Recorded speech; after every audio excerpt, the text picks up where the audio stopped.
Hello everyone and welcome to ABC All About Canada, a public service program that informs, educates, and inspires our fellow kababayans with important concerns happening in the Philippine-Canadian community. My name is Rovic Canono. I am your host. And today, the topic is about tourist visa. 10 questions on getting a Canadian tourist visa. And joining me today is our co-host from the Philippines. She is an online businesswoman and a full-time model. Let's all welcome Miss Yara. Ayan, hello po to everyone. Good afternoon, everyone. And good afternoon, Mr. Rovic. It is nice meeting you here po. Sigurado hapon dyan sa Pilipinas. Kamusta ka na, Yara? Siguro gustong malaman ng mga kababayan natin taga saan ka sa Pilipinas. So far, okay naman po ako and I hope you're okay too po and also your viewers. Taga dito po ako ngayon sa Kapuyaw, Ilo City po ako, proud Ilongga. Oh, all right. Iloilo. All right. Okay. So, kamusta ang pagiging isang full-time model? So far, okay naman po siya, nakaka-survive naman.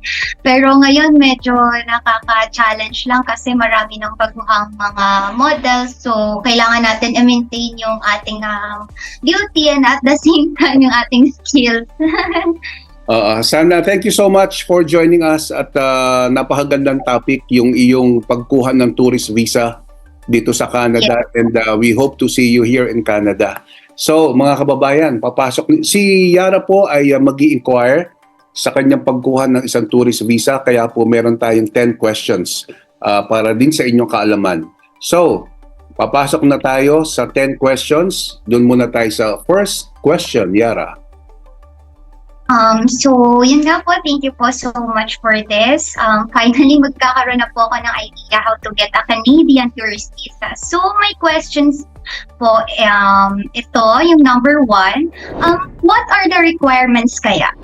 Alright, okay. So, yan talaga ang common questions. Ano ang requirements ng pagkuha ng tourist visa? Ang palagi kong sinasagot ay merong major requirement at merong minor. Yung major requirements, masasabi ko, number 1, dapat yung proof of funds. Okay? Number 2, yung home ties mo sa Pilipinas. And number 3, yung letter of invitation. Explain ko lang ito ng bahagya kasi mamaya dedetalyehin natin to. Yung proof of funds mo, syempre, ikaw ay turista. Dapat meron kang panggastos. Alright? So kung maaari, itong pera na to, mga 250,000, kung mag-isa ka lang ha, 250,000 pesos, 300,000 pesos na nakalagay sa bangko mo.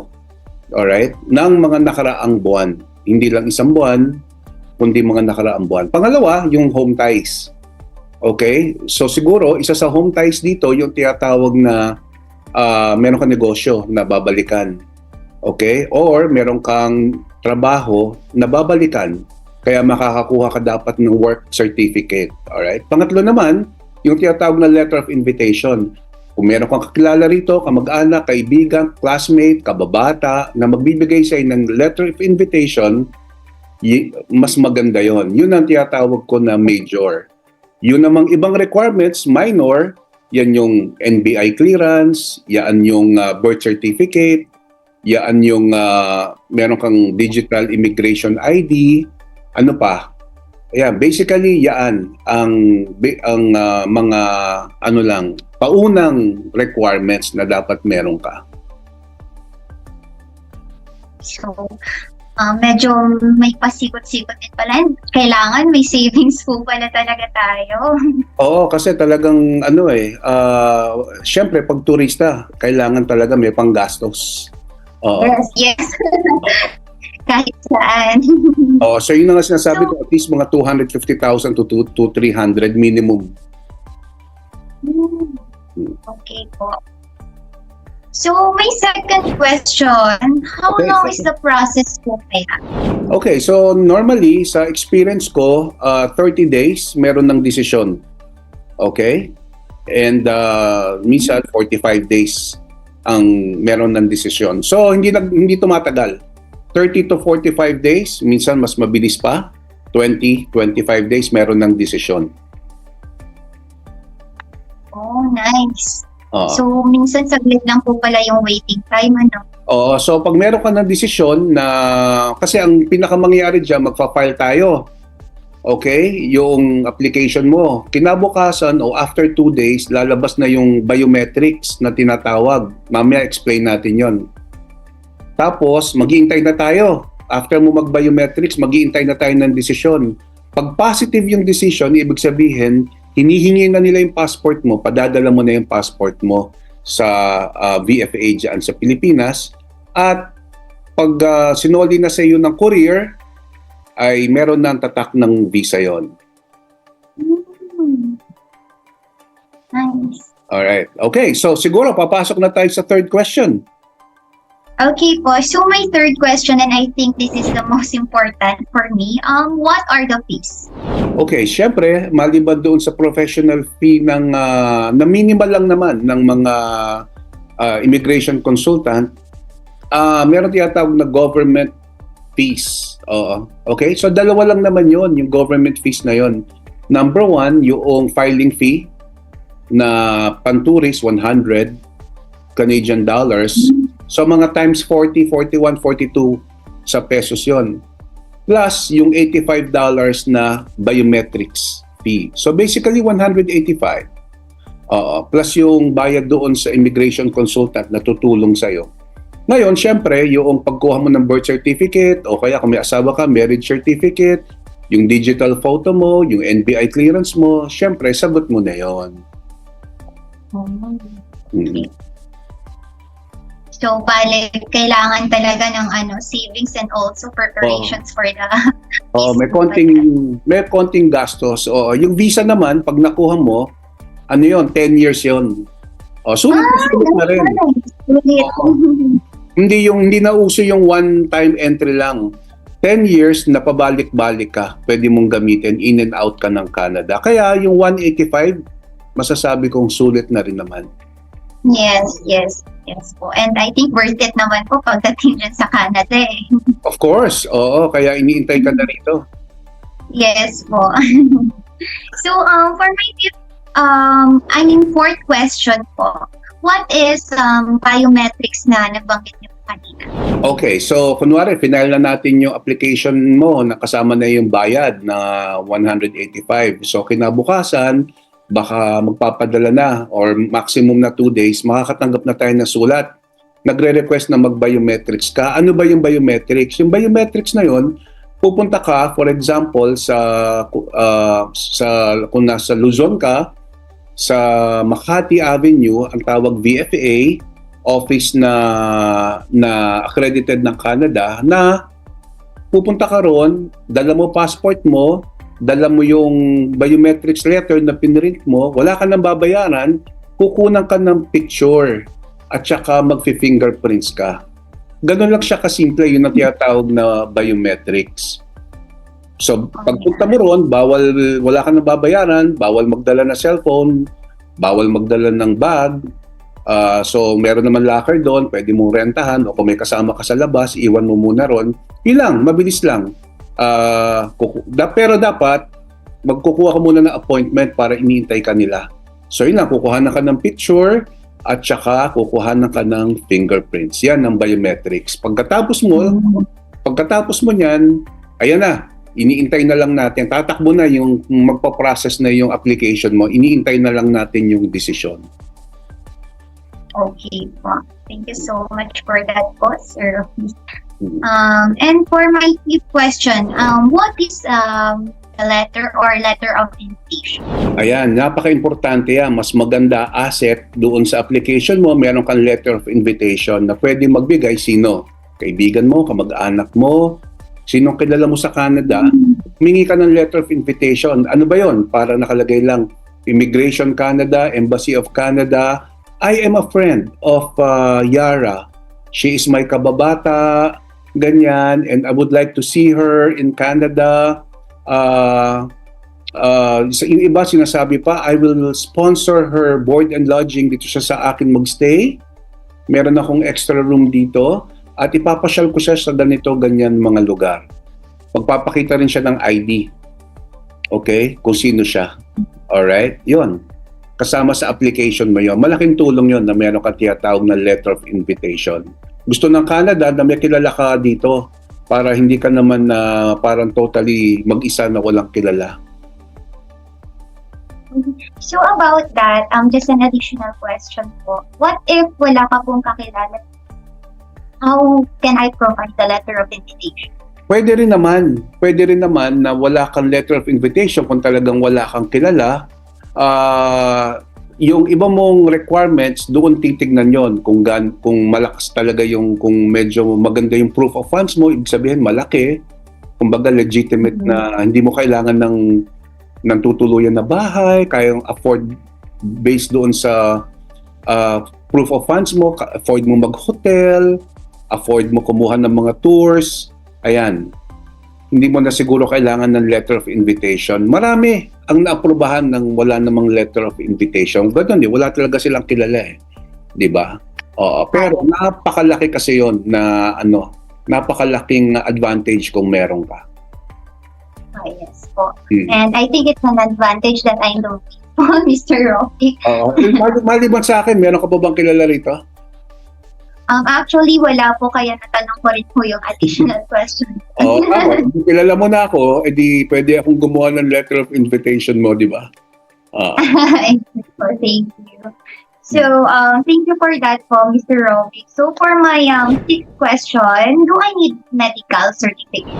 Alright, okay. Good question. Alam mo, short answer, hindi na. Oo. Kasi hindi kailangan sa isang ang turista kasi ini-expect na magstay dito. Ang ibang tawag kasi sa turista ay temporary resident. Temporary lang, okay? So, ini-expect yung kada punta mo rito sa Canada, 6 months yung pwede mong magstay. Okay? Pero kung ako sa'yo, wag mo na gawing 6 months, okay? Para good sa immigration. Ngayon, kailan lang kinakailangan yung medical? Kunwari, nagstay ka ng 6 months at bitin ka. Gusto mo pang mamasyal. Ang laki kasi ng Canada. Canada is the second biggest country in the world. Gusto mo pang mag-extend. Okay? So, yung first 6 months mo, gusto mo pang mag-extend. Doon ka nakukuha ng medical. Yung nag-apply ka ng tinatawag na extension, yun na ang kailangan mo ng medical. So, tanong, kailangan mo ba ng medical sa una application? Hindi. Kailangan mo ba ng medical kapag mag-extend ka doon sa 6 months? Yes. Okay po. Thank you for that po. So, makakasave po pala if kasi no need ng medical. Oo, tsaka hindi naman kailangan 6 months eh. Oo, magastos yun. Yes po. Okay. So for my seventh question po, what are travel history and travel plans? Yan, isang requirement pag magfa-file tayo, meron tinatawag na travel history. Gustong makita ng Canada immigration kung saan ka na nagpunta na country. Kung meron ka ng ibang visa, ayan. So yan, kukuha naman ng picture yung tatak siguro ng passport mo, yung visa, kasamang ipa-file yan. Ano naman yung travel plans? O ano pinagkaiba nun? Yung travel plans naman, nire-require din kapag nag-apply tayo. Ito naman, kung ano yung gagawin mo. Kunwari, Yara, sabi mo, dito ka ng 10 days, okay? Yung 10 days na yun, gagawa ka ng plano. Kunwari, December 1, arrival ng Vancouver, okay? December 2, namasyal ka sa Vancouver. December 3, namasyal ka sa Whistler, isang ski resort dito. December 4, napunta ka ng Victoria Island. Ganyan, isa-isahin mo yan. Ganon, oo. Okay. So sa isang papel, meron kang tinatawag na travel plans. Oh, yes po. So parang sa mga nabanggit niyo po, parang nagkaroon ako ng idea kung saan magaganda pumunta dyan. Alam mo, napakaganda ng Canada. Kaya kayong mga kababayan ko, ako natutuwa personally na makapunta yung mga kababayan natin dito sa Canada. Yes po. So yeah, hope to see you soon there po. And for my eighth question, how much is show money and proof of income? Very good question. Yan ang pinaka-importante, show money. So gaya nga nasabi ko, based on my experience, kung mag-isa ka lang na bibiyahe, at least meron kang 250,000 to minimum pataas. The higher, the better. Na nakalagay sa bangko mo, bank account mo, kumbaga kukuha ka ng bank statement hanggang mga 4, 5, 6 months. Okay? Hindi yung ang laman ng bangko mo ng January 5,000, February 5,000, March 5,000, April naging 200,000, may kumbaga biglang may kinuhanan ka ng pera na biglang red flag, okay? Hindi consistent. So gustong makita ng Canada government, kaya gusto bank certificate ng bank statement na consistent yung 250,000, yung labas-pasok, ganon. Okay? Ano ba yung isa? Yung proof of income. Siyempre, yung iba, gustong yung Canada immigration, minsan tinatanong yung resources mo. Ano ba yung proof of income mo? So, yun na nga, maglalabas ka ng, kung meron kang business, maglabas ka ng DTI. Kaya ako, nire-recommend ako sa mga kababayan natin, kahit na sari-sari store lang, kumuha na sila ng DTI. Oo, gawin na nilang legal yan. Kung meron kang trabaho sa isang bangko or sa ano, kukuha ka ng work certificate. Yan yung proof of or resources naman ng kung saan nanggagaling yung income mo. Ganon. Okay. Just an additional question po ulit, if you don't mind. What if like for me that I am a full-time model po, like I don't have mga mahawakan na records ng mga pinayad namin, paano po kaya makakakuha ng proof of income or paano mo makakapaglabas ng proof of income? Proof of income? Syempre, yung pumasok sa bangko mo. Okay? That's one. Oo. Ngayon, kung saan ka, kung kamo nag-online online selling ka, kaya nga ako, ini-encourage ko na kahit na maliit na negosyo, iparegister sa DTI, iparegister sa munisipyo. Okay? Kahit na maliit lang. Ngayon, ano pa, pag nagmo-model kasi, may parang, di ba, walang permanent na employer di ba? Ano kaya ang pwede dyan? Kasi yung iba, pag nagtatrabaho sa gas station, pwedeng humingi ng doon sa may-ari, di ba? Yes. So sa'yo, sabihin na nating ano yung pwedeng pamalit dyan. Okay? Alright? So siguro, pwede kang kumuha ng parang certification doon sa mga photographer o doon sa paminsan-minsan na nagmo-model ka sa mga car, exhibits, ganyan. Kumuha ka lang ng mga ganun. Pwedeng makatulong yon. I would also suggest na kung meron kang parang sponsor, pwede natin subukan. Ibig ko sabihin yung, kung meron ka nga saan nakakilala rito na pwede ring maliban sa letter of invitation, sasabihin niya, sagot niya yung ganito mo, yung travel expenses mo while in Canada, makakatulong din yun. Okay po. Thank you so much for that po, Mr. Robbie. Ang dyan, Yara, pag kunwari sa mga iba kasi ang budget, ang laman ng bangko nila 200,000. So kapag nag-apply sila, iksian lang nila yung kanilang, kasi tatanungin ka gaano ka katagal na tutour sa Canada. Lagay mo lang 7 days o 10 days para pasok doon sa budget mo, doon sa proof of income mo. Ngayon, kasi kaya ako nasabi kasi pag sinabi mong 4 months ka rito, tapos medyo maliit lang yung proof of income mo, pwede ka ma-deny. Kasi para bang hindi yata sapat yung income mo doon sa 4 months mo na stay. So kung medyo sapat lang yung proof of income mo, edi iksian mo lang yung pagpunta mo rito, 1 week. Diba? Mga ganyan. Kaya maganda, meron kang immigration consultant,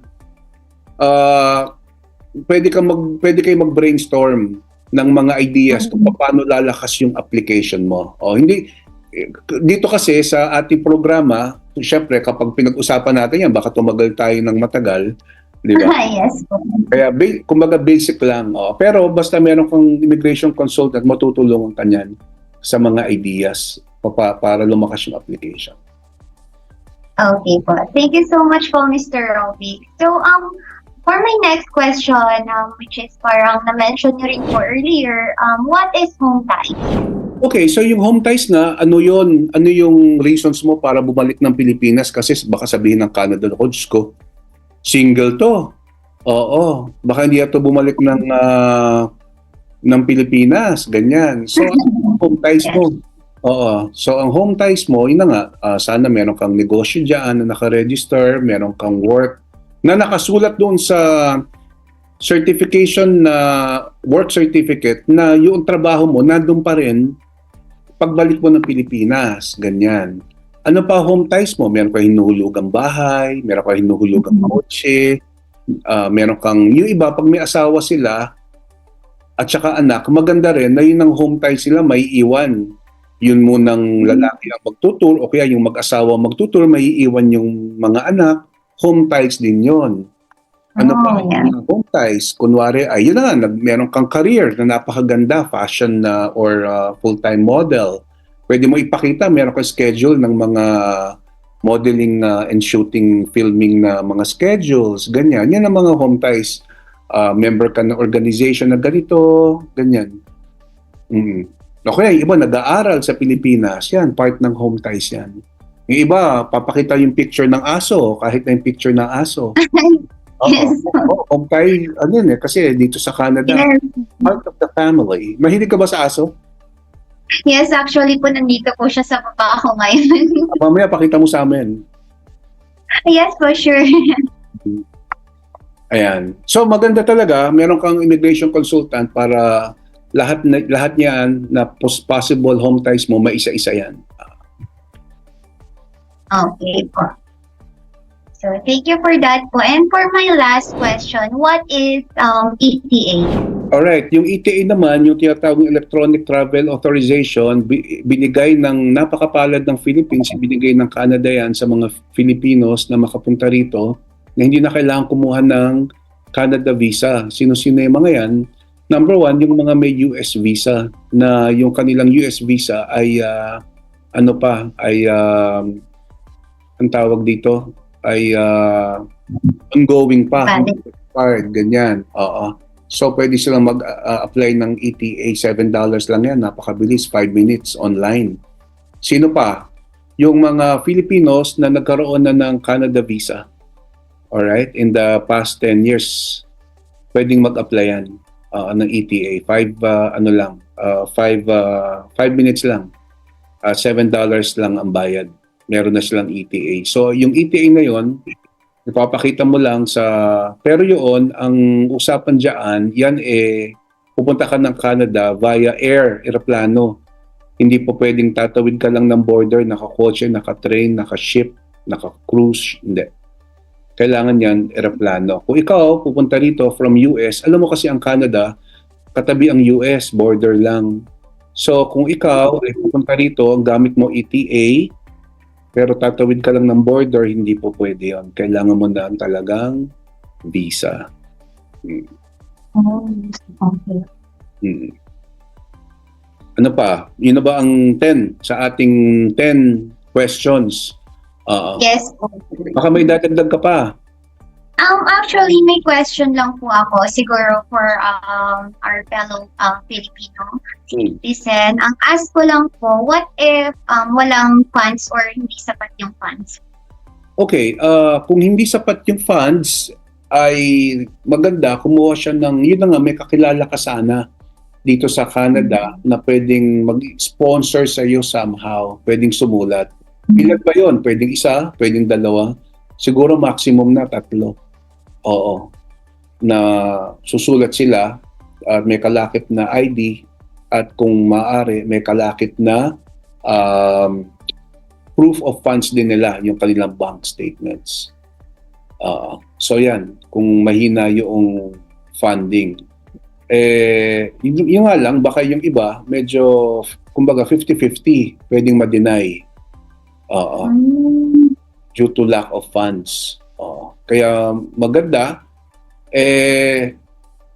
manghiram sa, sa magulang, di ba? Oo. Pwede namang manghiram, tapos ilagay sa bangko, ganun. Yes po. Pwede naman pera ng iba yan na magulang, na kapatid, na talagang willing naman sila na tulungan ka sa paggastos. Oo, pero definitely pagpunta mo dito, talagang meron kang dapat na sapat na pera. Oo. Ayun. So, ang ayaw ng Canada, yung tinatawag na parang fake, Oo, na biglang nanghiram sa kung saan man, na wala naman siyang planong gamitin talaga yon, o kaya isusole, o kaya may patubo, may mga ganyan sa Philippines Oo, ito ng Canada Embassy. Siguro, dagdag natin na kailangan doon sa forms, lahat ng isusulat mo, truthful ka. Yes. Kasi may tanong doon ikaw ba'y nagkaroon ng criminal offense? Oo. Kung yes, dapat yes. Hindi sasagot ka ng no. Bakit? Mahuhuli yan ng Canada. Yes. Pati doon sa, ikaw ba ay nagkaroon ng malalang sakit? O baka no ka ng no, pero nagkaroon ka pala ng malalang sakit. Yes po. Mapapayo ko rin, maganda magkaroon ng travel insurance. Kung pumunta rito. Mandatory yun. Napakalaking tulong. Ikaw ba, kailan mo planong pumunta rito sa Canada? Hopefully by this year po, kasi actually plan ko po talaga mag-travel. Dream ko din po talaga na lumabas and makapunta naman kung saan, kasi halos maikot ko na yung Pinas Maganda sa Canada. Malay mo dito ka maging one of the top models. I hope so po. Paano ka ba napunta sa modeling? Actually, since nung way back na hinanap ko yung father ko before, then nag-aral po ako dito sa Laguna. Tapos, nung nag-graduate po ako is nag-solo living na po ako, like naging independent. So, meron pong photographer na naka-discover sa akin when I was working sa Chinese company, and he asked me for a photo shoot. So, yun po, nag-photoshoot, and then yun ako, nagsunod-sunod na. Pero actually, hindi naman po continuous. Nag-stop din po ako and bumabalik ng Iloilo. Then, actually, last year lang po ulit ako nagtuloy-tuloy Okay. So, kanina kasi nawala yung signal natin So, base kasi Iloilo, pero ngayon ay originally from Iloilo ka, pero nasa Laguna ka ngayon. Saan sa Laguna? Dito po sa Cabuyao. Cabuyao. Ano bang product dyan na pagkain ng mga taga Cabuyao? Dito po sa Cabuyao, parang walang masyadong specific. Hindi pero around Laguna po, around Laguna po, ang pinakaano ay like yung buko pie, ganon. Tapos, ano pa ba? Marami din po marami. Pero sa Iloilo ko, maraming ikaka-proud talaga kasi doon po ako lumaki. So maganda. Maganda, ngayon pa lang, maghanap ka na ng kakilala rito sa Canada. Sigurado meron yan. Tignan mo yung Facebook mo. Kahit na naman na kapatid ng kilala mo, kung somehow kilala mo siya, pwedeng mag-issue ng letter of invitation yan. Yes po. Huwag lang yung talagang totally hindi mo kilala na parang arrange, mahuhuli ng Canada yon. Hindi maganda. Yes po. Yes. Baka may tanong ka pa? So far, wala naman na po. And sobrang dami ko pong nalaman dun sa pinag-usapan po natin. And I'm glad and thankful po about that po. Siguro dadagdag ko na rin, kapag meron kasamang pamilya, kunwari, kapatid, independent application yon, above 22 years old. I mean, basta hindi mo siya asawa, hindi mo siya anak, kahit na kapatid mo siya at may plano kayong pumunta together, for example, ay hindi kayo magkasamang in one application. Independent yung sa'yo. Independent yung kanya. Hindi family yun. Alright? O gusto mo ipakita sa amin yung aso mo? Baka ano ba pangalan Ay, ng sure. Kumi Wine. Ha? Wait lang po. Kumi Wine. Kumi. How do you spell that? Hindi ko... Wow. Ano pangalan ulit? Kumi Wine. Fine. Mm-mm. Cute. Anong lahi niya? Anong lahi? Anong breed? Shih Tzu Poodle po. Shih Tzu Poodle. Alam mo ba na ang aso pwede mong dalhin sa Canada? Actually, plan ko po itanong pala yan if madadala ba siya. Oh, madadala pero magkakaroon tayo ng ibang topic niyan, pero definitely pwede mo yan. Hindi ko lang alam kung pati sa pagiging isang tourist kaya mong dalhin yan. Yan ang hindi ko pa na-confirm. Magkakaroon tayo ng ibang episode diyan. Okay po. So, Yara, bago tayo magtapos, baka may tanong ka. Final. Muna naman na po, sir. Okay, so thank you so much, Yara, for joining us in this informational episode about tourist visa, and we are hoping to see you here in Canada. Yes po. Thank you po. Okay, so that's a wrap. And for your tourist visa needs, please contact RGC Immigration Services at rgc_canada@yahoo.com. And that is a wrap. Thank you for watching All About Canada, a public service program that educates, informs, and inspires our fellow kababayans with regards to coming to Canada as tourists. So we'll see you again. Thank you for watching. My name is Rovic Canono, and have a great day.